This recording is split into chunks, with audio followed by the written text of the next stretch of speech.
안녕하세요, gem책입니다. 오늘은 어린이 과학동화 온라인 라이브 스쿨 꾸그를 소개시켜 드릴 겁니다. 자, 참고로 9월 15일 호고요. 넘겨보시면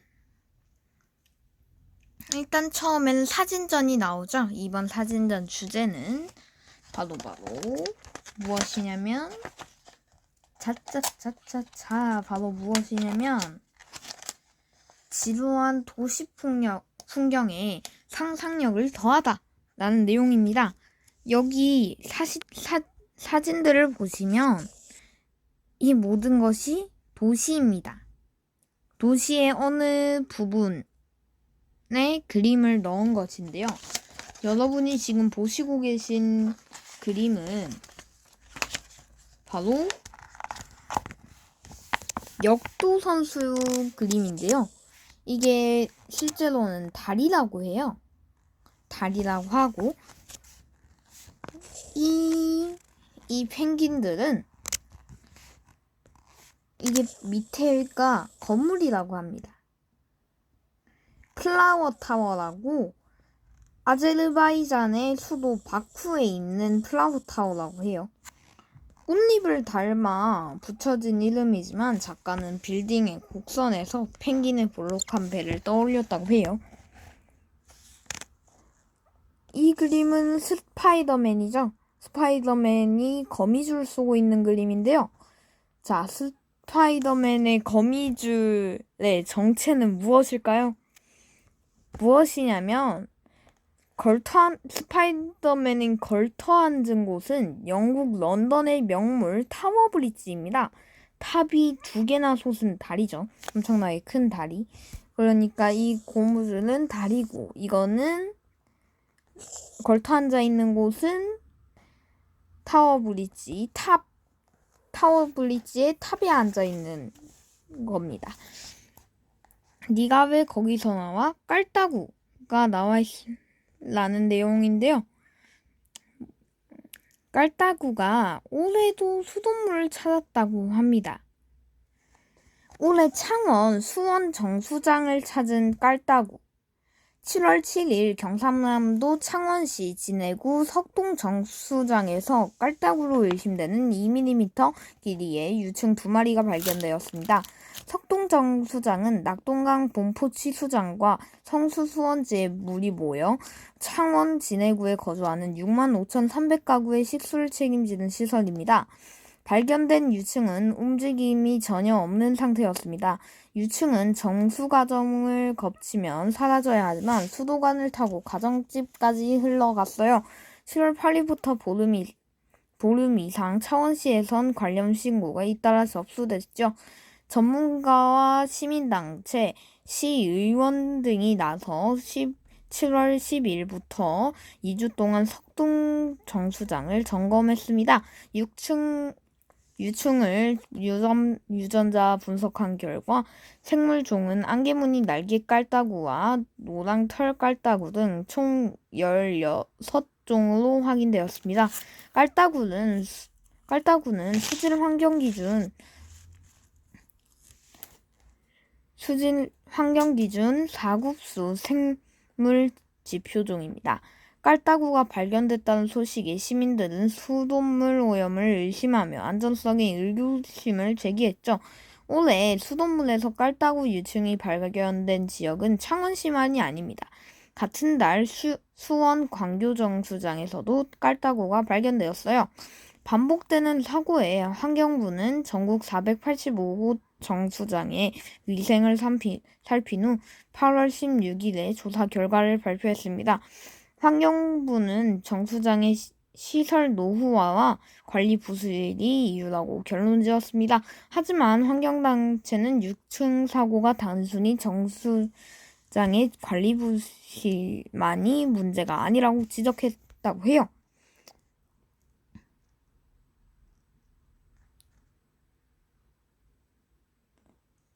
그 다음에 광마녀 엘리의 인터뷰가 나와 있습니다. 치타처럼 쌩 질주하는 로봇이라고 하는데요.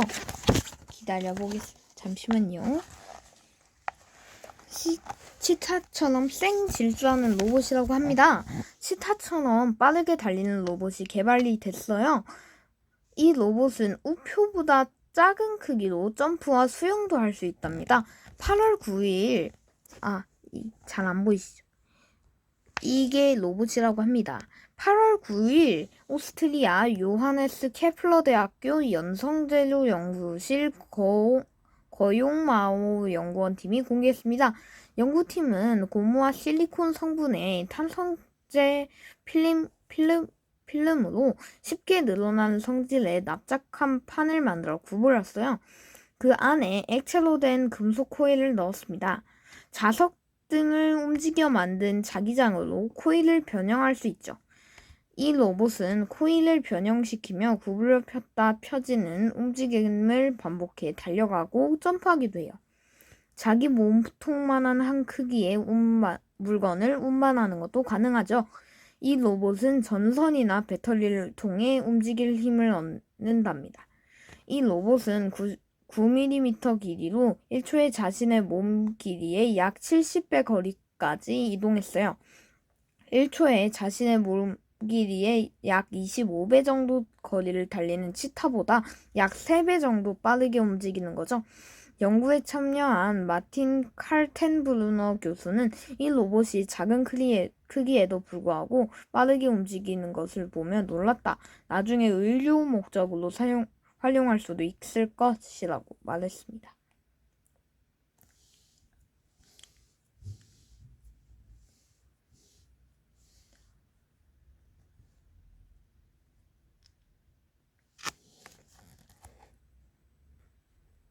남기시면 재밌는 과학 만화 꾸그가 남아있고 재밌는 과학 만화가 쭉 나오다가 쓱싹쓱싹 그림터가 나오고요. 인공지능 화가가 그려가는 세상 디지털 바른 생활 이번 호에는 인공지능 화가에 대해서 소개를 해주었어요. 여기 지금 만화에 보시면 푸푸가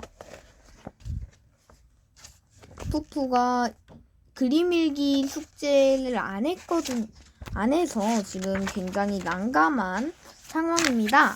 그래서 과학만을 1, 2가 그 정도는 10분이면 해결할 수 있지. 그러다 푸푸가 그림을 그렇게 빨리 그리는 사람이 어디 있어요? 사람은 못하지만 인공지능 화가라면 가능하지. 무엇이든 말씀만 하세요. 정말요? 그래서 푸푸가 방학에 했었던 일을 소개하기 시작합니다. 밤하늘 보고 수영장도 갔었고 곤충 채집도 하고 완성. 정말 빠르다고 푸푸가 칭찬하는 모습이 나와 있습니다. 선생님이 그림 일기를 보니 다들 재밌게 지냈는 것 같다고 하시네요. 특히 푸푸는 굉장한 여름이었나 봐요. 라고 말하십니다. 그래서 푸푸는 칭찬인 줄 알았다고 하고 있지만 우주에서 물놀이도 하고 3억 년 전 곤충도 채집했군요. 라고 나왔습니다. 마음대로 그려버린 거예요. 그런데 이게 푸푸가 물놀이도 하고 밤하늘도 보고 곤충 채집도 하고 이렇게 하니까 곤충 채집에는 3억 년 전 곤충이란 말이 없었잖아요. 그래서 아무 곤충이나 그리는 건데 그걸 못했나 봐요. 완벽해지려면 좀 더 학습해야겠군 라고 말하며 1년 만화는 끝나게 됩니다. 그리고 뒤쪽에 인공지능 화가에 대한 설명이 있습니다. 제가 읽어드릴게요. 그림을 잘 그리고 싶은데 막상 그리면 삐뚤빼뚤 마음처럼 잘 안 되는 친구. 아이디어는 있는데 그림으로 표현하기 어려운 친구들 있나요? 여기 주목하세요. 먼저 위 그림을 좀 볼래요?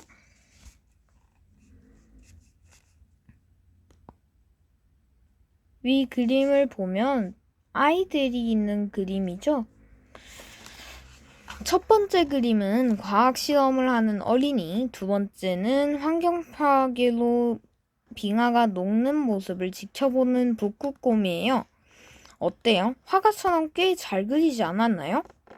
사실 이 그림은 선생님이 직접 그린 그림이 아닌 델2라는 사이트에서 글을 그림으로 변환시킨 결과물이에요. 델2와 미드저니 스테이블 디퓨션과 같은 사이트에 접속하여 내가 생각하는 대상을 단어나 문장 형태로 입력하면 내가 쓴 내용대로 그림을 생성해줍니다. 오늘은 이처럼 글자를 이미지로 변환시켜주는 인공지능 AI 화가 프로그램과 그 작동 원리에 대해 알아보려 해요. 글만 잘 써도 멋진 화가가 된다니 정말 신기하지 않나요? 인공지능은 인간의 지능을 모방하여 학습하고 추론하고 지각하고 언어를 이해하고 사용하는 등 다양하고 복잡한 일을 수행하는 컴퓨터 프로그램이에요. 인공지능 화가뿐만 아니라 포털의 검색 엔진, 유튜브 알고리즘, 인공지능 스피커, 자율주행 자동차 등 우리 생활에서 인공지능 기술이 작동하고 있어요.